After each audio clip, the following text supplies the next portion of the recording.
Welcome, Heather. Many congratulations on your opening win. How pleased are you with that match? Hi. There we go.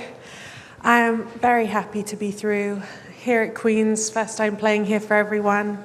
It's such a great event so far, and I'm really enjoying playing here, playing on these courts at this amazing club, and staying at home, sleeping in my own bed. I've played 3 matches now, and I feel like I'm getting better and better with each match, and just enjoying and lapping it all up, grass court season at home. Well done. I know you've had some success at the 125s and the ITFs, but I believe this is your first WTA Tour main draw win since September. So what are the emotions around getting that on the board? I didn't even realise. Just happy to get a win today, mostly because it really helps my ranking and helps me enter future events. But just taking each win as it comes and wanting to keep climbing up the rankings and hopefully do well at Wimbledon as well. Congrats on the win. Just on playing at Queen's, I mean, for years you've come here, you trained here. I don't know if you've come to watch the ATP event a couple of times as well. Can you sum up, I guess, what it means to have a women's event here and, what it feels like to be on those courts, because it's such a historic club as well? Yeah, it's incredible. And when I first heard, I was so excited. I've been here, I think, twice before. Once just to practice on the clay courts, actually, and once to come and watch the men's tennis. And I remember when I came as a spectator to watch it, I just thought, what an incredible event, especially the centre court. It's so intimate. To have such a prestigious event here in London, which is where British tennis is all centred around as well. Most of the players live here and train here. It's special for everybody.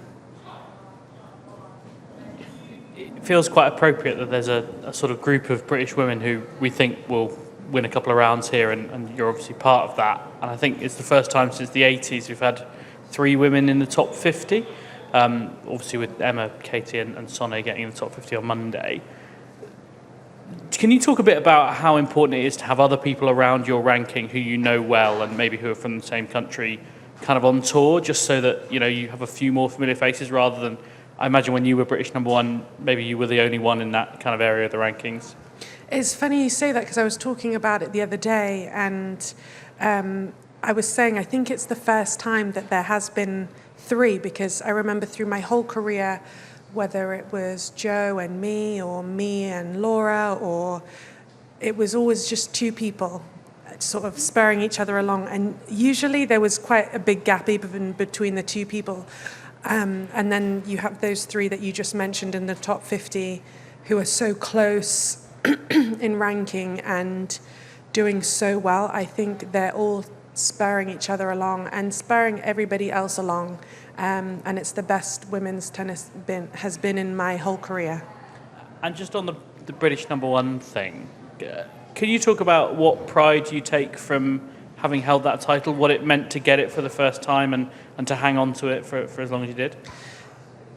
I actually appreciate it more now when I get introduced as former British #1, or I don't think I really appreciated it enough at the time, what I'd achieved. I feel like usually with achievements, it's when you look back and you're like, I did that. So I would say I appreciate it even more now than I did at the time.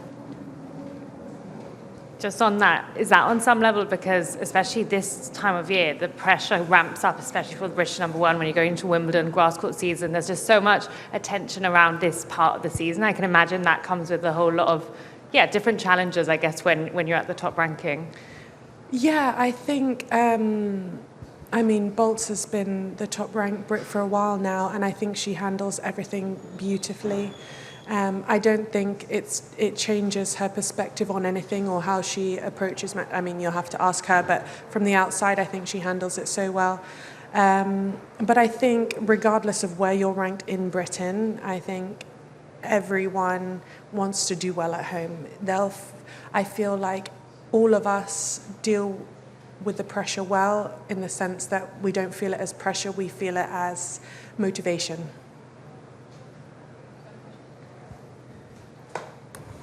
Obviously, having been British #1, you still have a profile when you come to these events, and there have been people on the grounds kind of saying that they want to see you this week. So have you been feeling that appreciation now that you are here at Queen's for the first time? That's really nice to hear.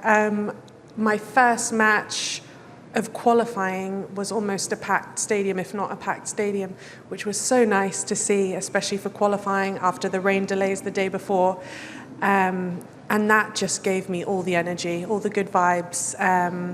And yeah, I had a lady after my second round qualifying saying, "Heather, please keep playing for many, many more years. Love watching you." And I was like, okay, I'll try my best. But it just really, it gives you a real boost, and so nice to hear those kind words.